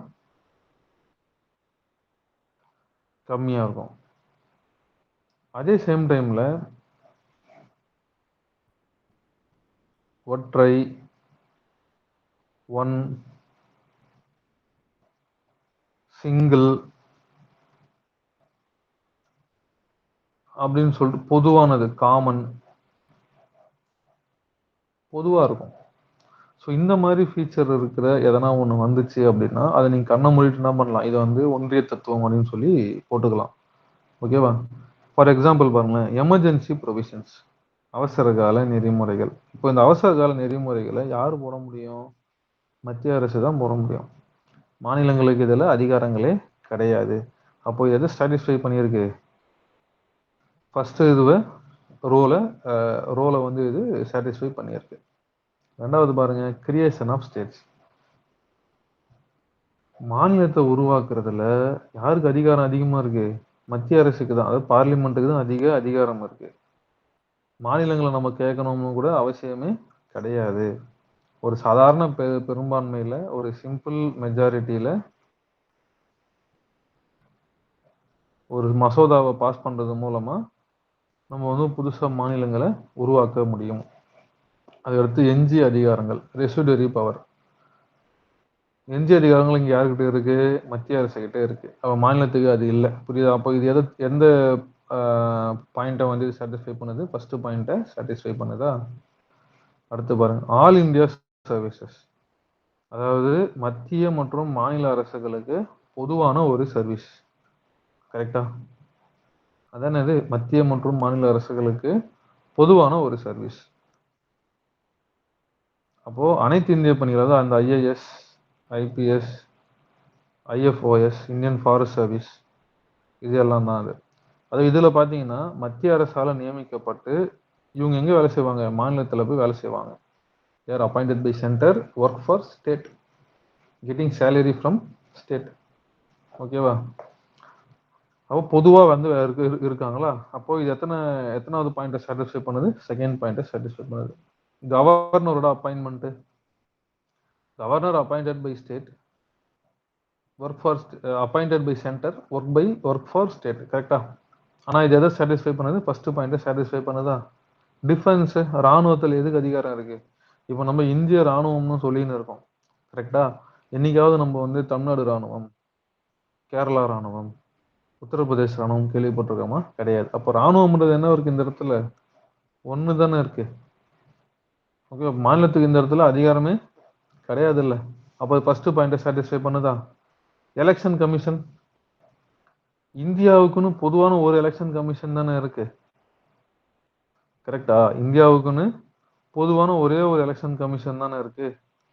அப்போ இது செகண்ட் எலெக்ஷன் இதுவுக்கு சாட்டிஸ்ஃபை பண்ணுதா? அதாவது சிங்கிள் எலெக்ஷன். ஓகேவா? அப்புறம் பிளானிங் கமிஷன். ஸோ பிளானிங் கமிஷன்ல இப்போ கிடையாது. பிளானிங் கமிஷனு அது தூக்கிட்டாங்க. ஸோ பிளானிங் கமிஷனுக்கு பதிலாக தான் நித்தி ஆயோக் வந்து வந்துச்சு.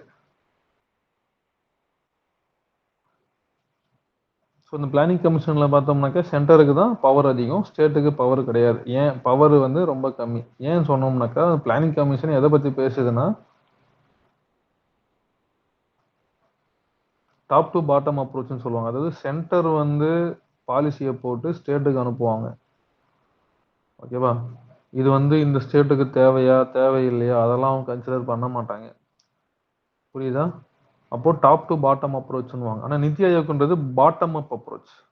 ஸ்டேட்லாம் வந்து ஒன்று சேர்ந்து சென்டருக்கு அனுப்புவாங்க.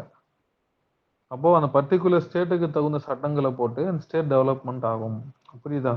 அப்போ பிளானிங் கமிஷன்ல யாருக்கு பவர் அதிகமா இருக்கு? சென்டருக்கு பவர் அதிகமா இருக்கு. Next integrated judiciary. ஸோ இன்டகிரேட்டட்னா என்னது? காமனா இருக்கிறது, ஒருங்கிணைஞ்சு இருக்கிறது. கரெக்டா? அதாவது பொதுவா இருக்கிறது.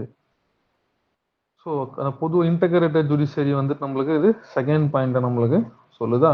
அப்புறம் சிஏஜி. இந்தியா மத்திய மற்றும் மாநில அரசுகளுக்கு பொதுவா ஒரே ஒரு சிஏஜி தான் இருக்கு. ஸோ அது சிஏஜின்றவர் என்ன பண்றாரு? சென்டருக்கும் அவரு தான் வந்து கணக்கு பார்க்கறாரு. அதாவது comptroller and auditor general of India.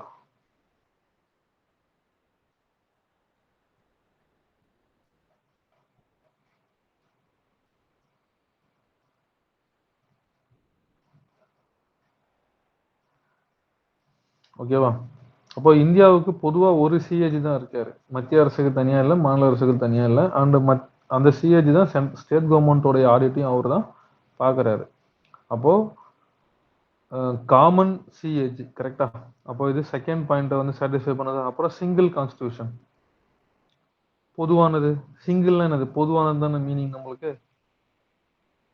அப்போ அந்த சிங்கிள் கான்ஸ்டியூஷன் எதை வந்து சொல்லுது? ஒற்றைன்ற ஒரு கான்செப்டை சொல்லுதா? அப்புறம் ராஜ்யசபா. ஸோ ராஜ்யசபாவில் பார்த்தீங்கன்னாக்கா ஸோ இதை நம்ம வந்து எப்படி எடுத்துக்கலாம் அப்படின்னா, இந்த ராஜ்யசபாவை பொறுத்த வரைக்கும் பீப்புள் வந்து, அதாவது மெம்பர்ஸ் வந்து ஸ்டேட்ல இருந்து எலெக்ட் ஆகுறாங்க கரெக்டா? ஆனால் இவங்க அந்த ஸ்டேட்டை ரெப்ரசன்ட் பண்றாங்க. அப்போ ராஜ்யசபான்றது இந்தியாவில் இருக்கிற பல மாநிலங்களுக்கு பொதுவாக இருக்கக்கூடிய ஒரு அமைப்பு தான் இந்த ராஜ்யசபா. ஓகேவா? அண்ட் இந்த ராஜ்யசபான்றது எதை இண்டிகேட் பண்ணுதுன்னா, இந்தியாவில், அதாவது ஒரு நாடுல நாங்கள் தான் மாநிலங்களை உருவாக்கி இருக்கோம். ஓகேவா? அப்போ நாங்கள் நினைச்சா என்ன பண்ண முடியும்? மாநிலங்கள் இருந்து உறுப்பினர்கள் தேர்ந்தெடுத்து ஒரு ஆர்கனைசேஷன் எங்களால் ஒரு ராஜ்யசபான்ற ஒன்றத்தை கிரியேட்டும் பண்ண முடியும். அதே சேம் டைம்ல நாங்கள் நினைச்சோம்னா சென்ட்ரல் கவர்மெண்ட் பார்லிமெண்ட் நாங்கள் நினைச்சோம் அப்படின்னாக்கா அந்த ராஜ்யசபையை இல்லாமல் கூட எங்களால் ஆக்க முடியும். ஃபார் எக்ஸாம்பிள் பார்த்தீங்க அப்படின்னா, இப்போ சட்ட மேலவைன்னு தமிழ்நாட்டில் இருந்துச்சு. ஆனால் எம்ஜிஆர் பீரியட்ல வந்து சட்ட மேலவையை கலைச்சிட்டாங்க. ஓகேவா? அப்போ இவங்க வந்து ஸ்டேட்டே நாங்கள் தான் உருவாக்குறோம். ஓகேவா? ஸோ அதனால வந்து இந்த ராஜ்யசபான்றது நமக்கு எப்படி வருது? மாநிலங்களுடைய அதிகாரங்களை கட்டுப்படுத்துற மாதிரி தான் நம்மளுக்கு இருக்கும். ஓகேங்களா? அப்போ இது ஃபர்ஸ்ட் பாயிண்ட்டை சாட்டிஸ்ஃபை பண்ணுது. ரெண்டாவது unequal distribution of powers. So for example பார்த்தோம்னாக்கா, நம்ம செப்பரேஷன் ஆஃப் பவர் வந்து பார்த்தோமா, அதில் சென்டர், ஸ்டேட்டு, கன்கரண்ட்னு மூணா பிரிச்சிருக்காங்கன்னு பார்த்தோமா. சென்டர் பாருங்களேன், 66 தலைப்புகளில் சட்டத்தை போட முடியும். ஸ்டேட்டு 47 தான் சட்டங்களை இயற்ற முடியும், 47 தலைப்புகளில் தான். அப்போது 66 பெருசா 47 பெருசா? 66 தான் பெருசு. அப்போது அன்இக்குவல் டிஸ்ட்ரிபியூஷன் ஆஃப் நம்ம பார்த்தோம்ல, இது வந்து எதை அது இண்டிகேட் பண்ணுது? மாநிலத்தோடைய அதிகாரம் கம்மியா இருக்கிறத இண்டிகேட் பண்ணுதா? அப்போ இது ஃபர்ஸ்ட் பாயிண்ட்டை சாட்டிஸ்ஃபை பண்ணுதா? ஸோ அப்போ இதெல்லாம் நீங்கள் பெருசாக மனப்பாடம் பண்ணணும்னு அவசியம் இல்லை, அண்டர்ஸ்டாண்ட் பண்ணுங்க. ஓகேவா? அந்த டாபிக் என்ன கொடுத்துருக்கான் அப்படின்னாக்கா கொஞ்சம் யோசிங்க. யோசிச்சு இது வந்து இந்த 2 பாயிண்ட்டை சாட்டிஸ்ஃபை பண்ணுற மாதிரி இருக்கா அப்படின்னு சொல்லி கொஞ்சம் பாருங்க. ஓகேவா? So next federal feature. So நம்ம என்ன பார்த்தோம்? யூனிட்டரி ஃபீச்சர்னா மாநிலத்துக்கு அதிக அதிகாரம்னு பார்த்தோமா? சரி, மத்திய அரசுக்கு அதிக அதிகாரம் பார்த்தோமா? ஸோ ஃபெடரல்னால என்னது? ஸ்டேட்ஸ் எல்லாம் ஒன்று சேர்ந்து சென்டரை உருவாக்குறது தான் ஃபெடரல். அப்போ இங்கே யாருக்கு அதிக அதிகாரம் இருக்கும்? ஸ்டேட்டுக்கு தான் அதிக அதிகாரம் இருக்குமா? அப்போது சென்டரோட பவர் கம்மியாகவும் ஸ்டேட்டோட பவர் அதிகமாக வந்துச்சுன்னா அது நம்ம என்ன சொல்லுவோம்? ஃபெடரல் ஃபீச்சர் அப்படின்னு சொல்லுவோம். ஓகேவா? ரெண்டாவது பார்த்தீங்கன்னாக்கா, இப்போ நம்ம அந்த இடத்துல இப்போ இது அங்கே நம்ம இடத்துல இப்போ சோலோ இல்லை சிங்கிள் அப்படின்னு பார்த்தோமா? இங்கே வந்து பார்த்தீங்க அப்படின்னாக்கா, சோலோ சிங்கிளோட மீனிங் என்னன்னா, எல்லாமே வந்து ஒருத்தவங்க கையில தான் இருக்கு. அதுல மத்திய அரசு, மாநில அரசுகளுக்கு சுதந்திரமே கிடையாது, அதிகாரங்கள் ரொம்ப கிடையாது அப்படின்னு சொல்றதுதான். ஆனா இந்த இடத்துல பாத்தீங்கன்னாக்கா சுதந்திரம், அதே மாதிரி டியூஎல் 2 2 அங்க சிங்கிள்னு வருதா, இங்க வந்து டியூஎல் அதாவது 2 அப்படின்றது, இல்ல மல்டிபிள். ஓகேவா? அந்த மாதிரி அப்படி வர்றது. அதுக்கடுத்து வந்து பாத்தீங்கன்னாக்கா சுதந்திரம், டியூவல், இந்த 2 கான்செப்ட் போதும், இந்த 2 பாயிண்ட் போதும். ஓகேவா? ஸோ ஸோ இது எதனா வந்திருக்கு அப்படின்னா அப்போ நீங்கள் அந்த ஸ்டேட்மெண்ட்டை பார்க்கணும். இது சாட்டிஸ்ஃபை பண்ணுற மாதிரி இருந்துச்சுன்னா அது ஃபெடரல் ஃபீச்சர். ஃபார் எக்ஸாம்பிள் பாருங்களேன், ரிட்டன் எக்ஸாம் அப்படின்னு ரிட்டன் கான்ஸ்டிடியூஷன் அப்படின்னு பார்த்தோமா. ஸோ ரிட்டன் கான்ஸ்டிடியூஷன்ன்றது நம்மளுக்கு எதை பற்றி சொல்லுதுன்னாக்கா, இது உன்னோட அதிகாரங்கள், ஓகேவா, சட்டங்களை வரையறுத்து சொல்லுது, ஓகேவா. அப்போ இது பார்த்தீங்கன்னா, இப்போ கான்ஸ்டியூஷன் என்பது மத்திய அரசுக்கும் இருக்கு, மாநிலங்களை பற்றியும் அந்த கான்ஸ்டியூஷன் பேசுது, ஓகேவா. இப்போ பார்த்துக்கிட்டாக்கா மத்திய அரசு சடனா ஒரு நாள் வந்து மாநிலங்களுக்கு அதிகாரங்களே கிடையாது அப்படின்னு வந்து சொல்ல முடியுமா அப்படின்னா முடியாது. ஏன்னா நம்ம கான்ஸ்டியூஷன், நம்மளுக்கான அதிகாரங்கள் நம்மளுக்கு எங்கேருந்து வருதுன்னா கான்ஸ்டியூஷன் கிட்ட இருந்தா நம்மளுக்கான அதிகாரங்கள் வருது, அரசாட்சிக்கான அதிகாரங்கள் வருது. இதை வந்து தன்னிச்சையா மத்திய அரசு எதையும் மாற்ற முடியாது. அப்படி மாற்றணும்னு முடிவு பண்ணிட்டாங்கன்னா, இப்போ ஸ்டேட்டோடைய அதிகாரங்கள்ல கையை வைக்கணும்னு முடிவு பண்ணிட்டாங்கன்னா மத்திய அரசு என்ன பண்ண வேண்டியதா இருக்கு, ஸ்டேட் எல்லாத்தையும் ஒன்று கூப்பிட்டு அவங்க கிட்டயும் மசோதாக்களை நிறைவேற்ற வேண்டியதா இருக்கு. அதான் பார்த்தோம்ல, special majority with ratification of states அப்படின்னு பார்த்தோமா. அப்போ பார்த்தீங்கன்னாக்கா இப்போ ரிட்டன் கான்ஸ்டியூஷன் அதிகாரங்களை சொல்லுது. ரெண்டு பேரும் ஒருத்தவனுக்கு ஒருத்தன் சுதந்திரமா இருக்கான் அப்படின்றது சொல்லுது, கரெக்டா. அப்போ அதே சேம் டைம்ல தனித்து ஒருத்தன் என்ன பண்ண முடியாது, இந்த இடத்துல சுயமா செயல்பாடு, அதாவது ஒருத்தன் இன்னொருத்தவனை டாமினேட் பண்ண முடியாது. அப்போ இது எல்லாத்துக்குமே நம்மளுக்கு அதிகாரங்கள் சுதந்திரங்களை கொடுக்குது அப்படின்னா எழுதப்பட்ட அரசியலமைப்பு தான். இப்போ எழுதப்படாத அரசியலமைப்பு என்ன பண்ணுவானுங்க, வாய் வார்த்தையிலேயே சிம்பிள் மெஜாரிட்டிலேயே மாத்திட்டு போயிடுவாங்க, ஓகேவா. அப்போ எதை நம்மளுக்கு சொல்லுதுனாக்கா அந்த சுதந்திரத்தை பத்தி பேசுதா, செகண்ட் பாயிண்ட் சாட்டிஸ்ஃபை பண்ணுதா. அப்புறம் சாவர்டினிட்டி ஆஃப் ஸ்டேட், இப்போ நம்ம பேசணும்ல இதேதான், மாநிலங்களுடைய இறையாண்மை. இப்போ நம்ம மேல பார்த்தோம்ல, இப்போ 47 தலைப்புகள்ல மாநிலங்கள் சட்டங்களை இயற்ற முடியும் அப்படின்னு பாக்குறோமா. அப்போ அந்த 47 தலைப்புகள்ல மத்திய அரசு தலையிடவே முடியாது. இது எதோட சுதந்திரத்தை பத்தி பேசுது, மாநிலங்களுடைய சுதந்திரத்தை பத்தி பேசுது, ஓகே. அதான் மாநிலங்களுடைய இறையாண்மையை பத்தி பேசுது. நம்ம சொல்றோம்ல, நியூஸ்ல அடிக்கடி பார்ப்போம், எம்.கே. ஸ்டாலின் நம்ம சீஃப் மினிஸ்டர், அப்புறம் வந்து மம்தா பானர்ஜி, இவங்கெல்லாம் பேசணும் சொல்லுவாங்கல்ல, மாநிலங்களுடைய குரல் வலையை மத்திய அரசு நசுக்குது, மாநிலங்களுடைய இறையாண்மையை பாதிக்குது அப்படிலாம் சொல்லுவாங்கல்ல. அப்ப இறையாண்மைன்றது என்னதுன்னா, தனக்கு கொடுக்கப்பட்டுள்ள அதிகாரங்கள் கீழே, வரையறுக்கப்பட்ட அதிகாரங்கள் கீழே சுதந்திரமா செயல்படுறது தான் இறையாண்மை. நம்மளுக்கு மேல எவனும் உட்காந்துக்கிட்டு இதை பண்ணு இதை பண்ணாதுன்னு சொல்ல முடியாது, ஓகேவா. மாநிலங்களை இதை பண்ணாதுன்னு சொல்லி மத்திய அரசு ஆர்டர்லாம் போட முடியாது, ஓகே, ஒரு சில விஷயங்களை தவிர்த்து. ஸோ அப்போ சுதந்திரத்தை பத்தி பேசுதா. ரெண்டாவது பாருங்க, இண்டிபெண்டன்ட் ஜுடிஷியரி. ஸோ இண்டிபெண்டன்ட் ஜுடிஷியரின்றது பார்த்தீங்கன்னாக்கா இண்டிபெண்டன்ட் ஃப்ரம் எக்ஸிக்யூட்டிவ்ஸ், நிர்வாகங்கள் கிட்ட இருந்து நீதித்துறையோ சுதந்திரத்தை பத்தி பேசுது, ஓகேவா.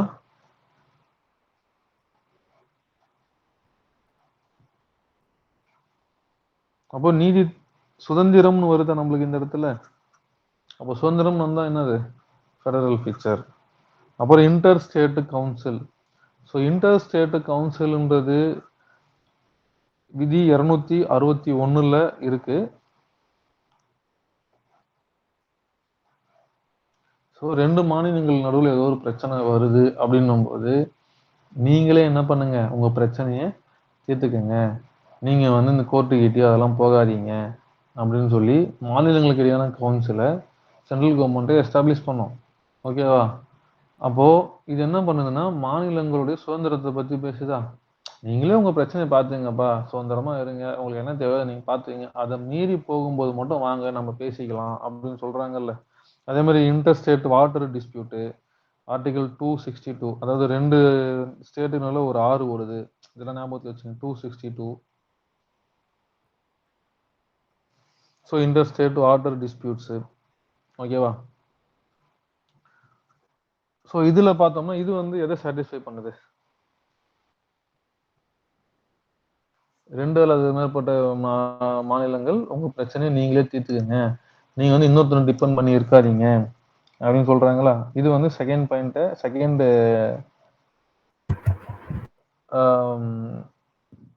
பாயிண்ட் வந்து இன்சூர் பண்ணுதா?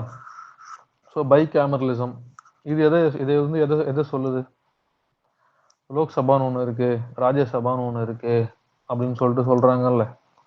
இது வந்து எந்த ஸ்டேட்மெண்ட்டை இன்சூர் பண்ணுது? ஃபர்ஸ்டா செகண்டா? செகண்ட். செகண்ட். ஏன்னா அது பையன்றப்பே செகண்ட் ரெண்டுன்ட்டு. பையனாலே நம்மளுக்கு ரெண்டுன்னு வந்துருது. ஓகேவா? அப்போ இதெல்லாம் நீங்க மனப்பாடம் பண்ணணுமானா தேவையில்லை. புரியுதா? ஸோ இந்த கீவேர்டை மட்டும் ஞாபகத்தில் வச்சுக்கிட்டாலே போதும். இது வந்து எங்கேயுமே உனக்கு கிடைக்காது இந்த கீவேர்டு. ஸோ இதை பத்தின டீடைல்ஸ் இது வந்து ஒரு மாதிரி உனக்கு கிரீக் அண்ட் லத்தீன் மாதிரி இருக்கும். நம்ம இதுக்கு அடுத்து இதை பத்தி தான் டீட்டெயிலாக பார்ப்போம். ஓகே, அப்போ பார்க்க வந்து உங்களுக்கு புரிஞ்சிடும் இது. ஸோ நெக்ஸ்ட் வந்து பார்லிமெண்ட்ரி ஃபார்ம் ஆஃப் கவர்மெண்ட். இது பாராளுமன்ற ஆட்சி முறை. ஸோ பாராளுமன்ற ஆட்சி முறைன்றது என்னன்னா, இப்போ இந்தியா எடுத்துக்கிட்டோம் அப்படின்னா, இப்போ ஆட்சி முறையில ரெண்டு இருக்கு. Presidential form of government and வந்து பார்லிமெண்ட்ரி ஃபார்ம் ஆஃப் கவர்மெண்ட்னு ரெண்டு இருக்கும். ஓகேவா? பிரசிடென்சியல் ஃபார்ம் ஆஃப் கவர்மெண்ட், இன்னொன்று parliamentary form of government. So presidential form of கவர்மெண்ட்ன்றது என்னன்னா, குடியரசுத் தலைவர் அதுக்கு வந்து ஹெட்டா இருப்பாரு. ஸோ இதை பத்தி நம்ம வந்து தனியா டாபிக்கே இருக்கு நம்மளுக்கு. பாராளுமன்ற ஆட்சி முறைனா என்ன அப்படின்னு சொல்லி. இப்போ அதை பத்தின ஒரு பேசிக் அவுட்லைன் மட்டும் கொடுத்துட்றேன். சரியா?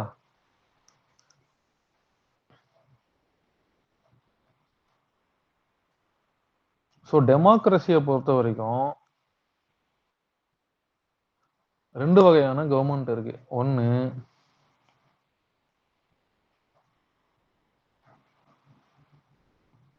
Parliamentary form of government,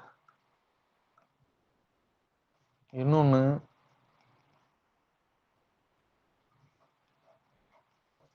presidential form of government. ஓகேவா?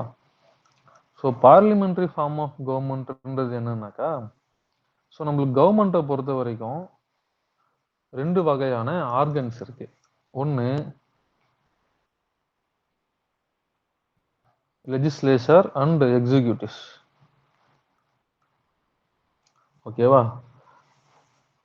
இப்போ பார்லிமெண்ட்ரி ஃபார்ம் ஆஃப் கவர்மெண்ட்ல பார்த்தீங்கன்னா, legislature is a part of the executives. For example, நம்ம எம்பிக்களை தான் மினிஸ்டரா தேர்ந்தெடுக்கிறோம். கரெக்டா?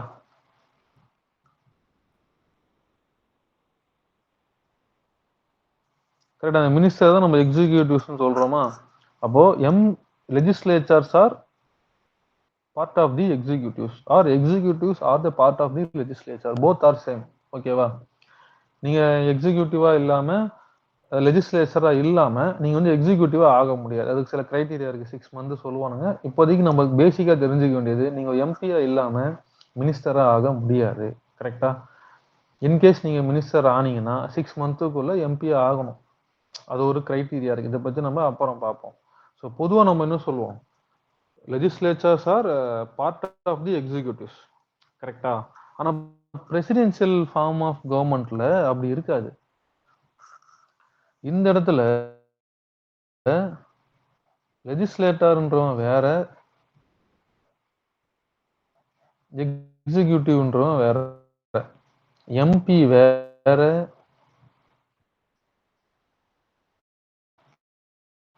ஓகேவா? இங்க என்ன நடக்குது முக்கியமான விஷயம் அப்படின்னாக்கா, இந்த இடத்துல பாத்தீங்கன்னா ஒருத்தன் எம்பியா இல்லைன்னா அவன் என்ன பண்ண முடியாது? மினிஸ்டரா ஆக முடியாது. கரெக்டா? நம்ம பார்த்துட்டே இருப்போம்ல, ஆட்சி கலைந்தது அப்படின்னு பார்த்தோமா? இப்போ என்ன ஆகும்னாக்கா, இப்போ எம்பி வந்து பதவி போயிடுச்சுன்னா மினிஸ்டரா நம்மளால இருக்க முடியாது. அப்போ இந்த பார்லிமெண்ட்ரி ஃபார்ம் ஆஃப் கவர்மெண்ட்ன்றது அடிக்கடி கலையக்கூடிய வாய்ப்பு இருக்கு. கரெக்டா? அப்போ என்ன பண்ணுது? அன்ஸ்டேபிள் அட்மினிஸ்ட்ரேஷனை கிரியேட் பண்ணுதா? ஆனா இந்த இடத்துல பாருங்களேன், எக்ஸிக்யூட்டிவ்ஸ் வந்து இப்ப எம்பி போனாலுமே கூட மினிஸ்டர் என்ன பண்ணுவான்? பதவியில இருப்பான். அப்போ இந்த இடத்துல ஃபிக்ஸ்டு டென்யூர் இருக்கா? ஃபிக்ஸ்டு ஆர் பர்மனன்ட் டென்யூர் இருக்கா? அப்ப எம்பி போனா கூட மினிஸ்டர் அவன் ரூல் பண்ணிட்டு அவன் அவன் வந்து இதுல இருந்துகிட்டே இருப்பான். ஓகேவா? ஸோ பிரசிடென்ட் என்ன பண்ணுவாரு? மினிஸ்டர்ஸ எலெக்ட் பண்ணுவாரு. 3வது முக்கியமான விஷயம், மினிஸ்டர்ஸ் நம்ம பார்த்தோம்ல, மினிஸ்டர்ஸ் ரெஸ்பான்சிபிலிட்டின்னு பார்த்தோம். கரெக்ட்டா? Ministers responsibility. அப்போ அக்கவுண்டபிலிட்டின்றது இந்த இடத்துல அதிகமா இருக்குமா? இல்லப்பா, அவன் நம்மள கேள்வி கேட்பான். அந்த எம்பி நம்மள கேள்வி கேட்பான். நம்ம போய் பார்லிமெண்ட்ல பேசணும். நம்ம ஏதாவது சொல்லப் போறான். இருக்குமா? And responsible government. ஆனா இந்த இடத்துல பிரசிடென்ஷியல் ஃபார்ம் ஆஃப் கவர்மெண்ட்ல உங்களுக்கு ரெஸ்பான்சிபிலிட்டி, அக்கவுண்டபிலிட்டி எல்லாம் கம்மியா இருக்குமா?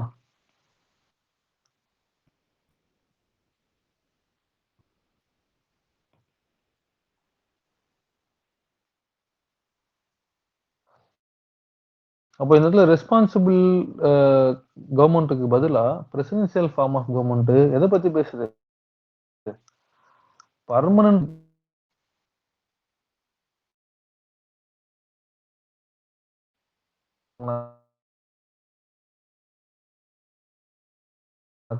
நாலு வருஷம் அவர் பிரசிடென்ட் எல்லாம் ரொம்ப இண்டிபெண்டா, ரொம்ப அக்ரெசிவா செயல்படுவாங்க. ஃபார் எக்ஸாம்பிள் டொனால்ட் ட்ரம்ப் எடுத்து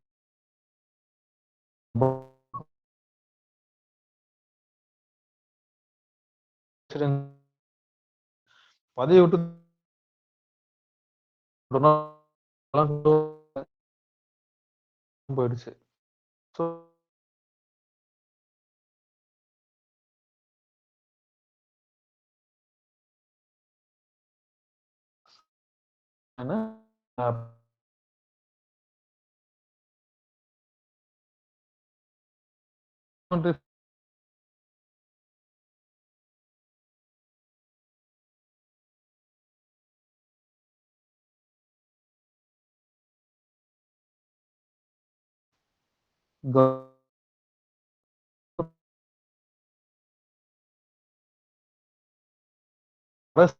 வந்து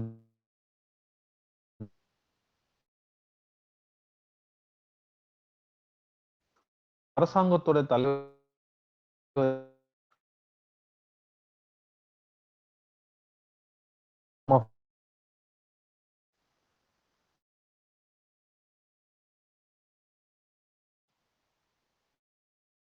ஹெட் ஆஃப் தி ஸ்டேட்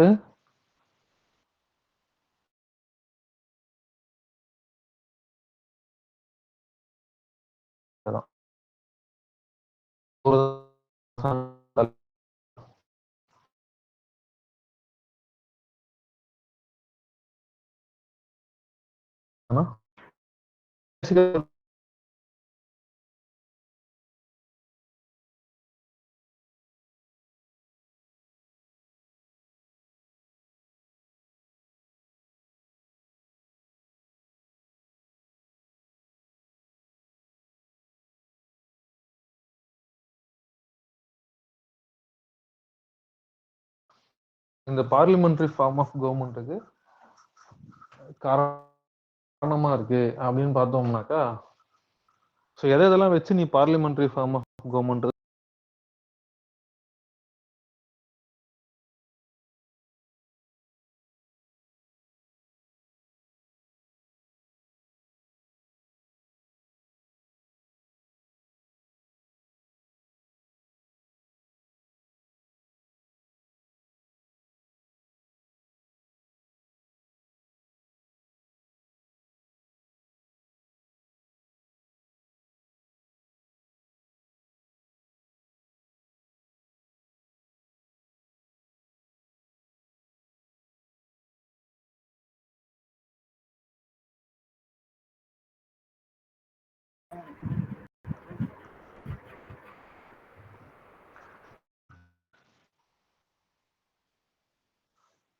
வேற எடிட் பண்ணி போடணுமா?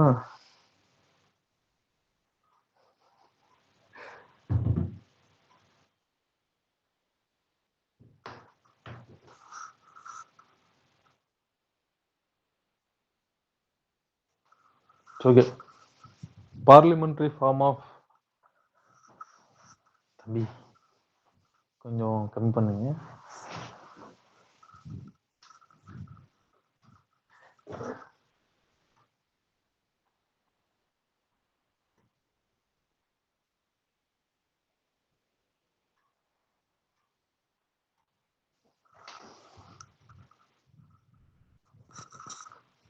ஓகேடா.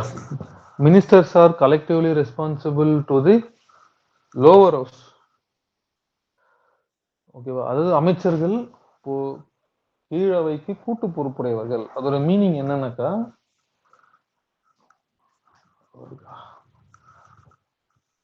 அதோட மீனிங் என்னன்னா, இப்போ வந்துட்டு மினிஸ்டர்ஸ்ன்றவங்க வந்து அமைச்சர்கள் என்பவர்கள் லோக்சபால இருந்தும் தேர்ந்தெடுக்கப்படுவாங்க, ராஜ்யசபால இருந்தும் தேர்ந்தெடுக்கப்படுவாங்க. கரெக்டா?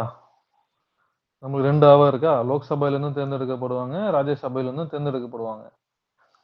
இப்போ லோக்சபை வந்து கலைஞ்சிருச்சு அப்படின்னாக்கா, மொத்த கவுன்சில் ஆஃப் மினிஸ்டர்ஸும் கலைஞ்சிருவாங்க.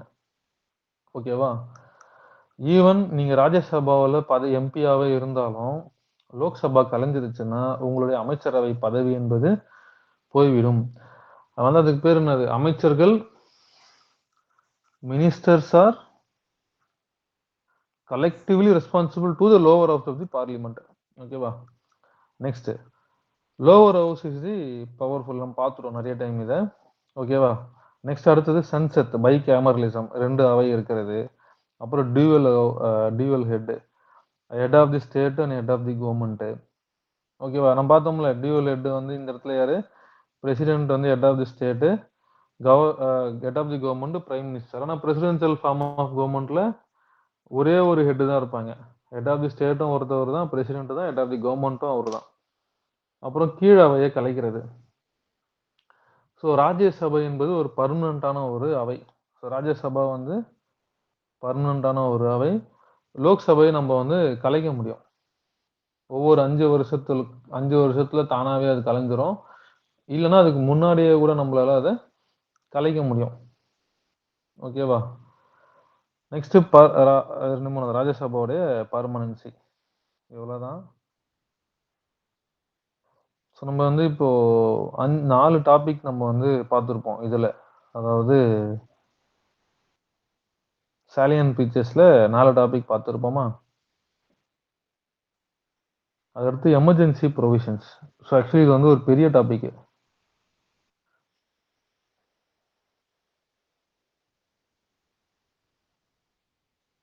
இது வந்து பெரிய டாபிக், எமர்ஜென்சி ப்ரொவிஷன்ன்றது. இது நம்ம வந்து நாளைக்கு பார்ப்போம். இது வந்து ரொம்ப டீட்டெயிலாக பார்க்கணும். ரொம்ப இம்பார்ட்டண்ட்டான ஒன்று. எப்போவுமே எக்ஸாமில் கம்பல்சரியாக கேட்கக்கூடிய ஒரு பாயிண்ட், ஒரு டாபிக் தான் இந்த எமர்ஜென்சி ப்ரொவிஷன்ஸ்ன்றது. ஓகேவா? இது வரைக்கும் இன்னைக்கு எடுத்ததுல என்ன டவுட் இருக்காடா? இல்லை, இன்னைக்கு எடுத்தது கொஞ்சம் கிளியர் ஆச்சு. கிளியரா இருக்கா? அப்போ என்ன பண்ணு, இன்னைக்கு எடுத்ததை அப்படியே உட்காந்து வீட்டில் படிச்சிரு. ஏன்னா டவுட்னும் வந்துட்டு எனக்கு கால் பண்ணு.